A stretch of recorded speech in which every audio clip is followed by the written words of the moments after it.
నిర్మించిన railway track పిల్లర్లను MLA Kamineni Srinivas పరిశీలించారు. రైల్వే వంతెన నిర్మించేందుకు వేసిన పిల్లర్లు నీటి ప్రవాహాన్ని ఆపే విధంగా ఉన్నాయి.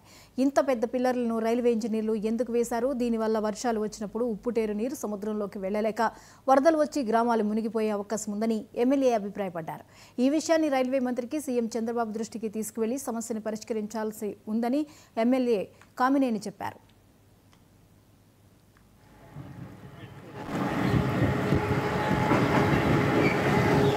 మామూలుగా ఉప్పుటేరు 247 మీటర్ల వెడల్పు అయితే దాదాపు ఇప్పుడు 80 మీటర్లు 1/3 ఉంది. అది ఒక కారణం.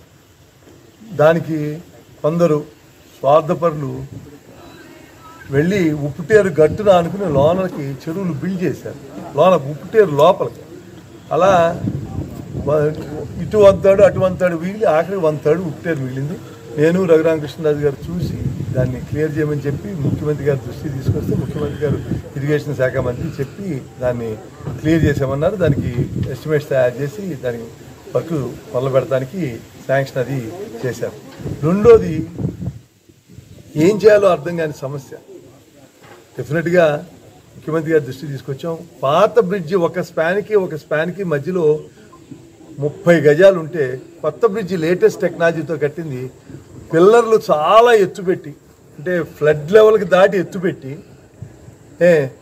10 గజాలు మాత్రమే నీళ్ళు వెళ్తానికి వెళ్ళారు. అది డ్రైన్ మీద కట్టారని వంతెనని వాళ్ళు అనుకోవచ్చు, కానీ నాకు చూస్తే అది ఒక డ్యామ్ లాగా ఉంది. నీళ్ళు వెళ్లకుండా కట్టిన డ్యామ్ లాగా ఉంది.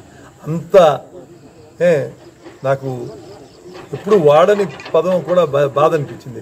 అంత మినిమం కామన్ సెన్స్ లేకుండా ఆ బ్రిడ్జి ఎలా కట్టారు. అదే బ్రిడ్జి కట్టింది ప్రయాణికులు వెళ్తానికి, రైలు వెళ్తానికి సెకండ్ బ్రిడ్జ్ కట్టారు, కానీ దాంతోపాటు కట్టింది ఒక ఏరు మీద. ఆ ఏరు మీద ఇంతమంది డిపెండెంట్ ఇన్ని వాటర్ ఫ్లో ఉంది. మినిమం మామూలుగా దాని కెపాసిటీ 12 to 15,000. అనకాపల్లి జిల్లా కలెక్టరేట్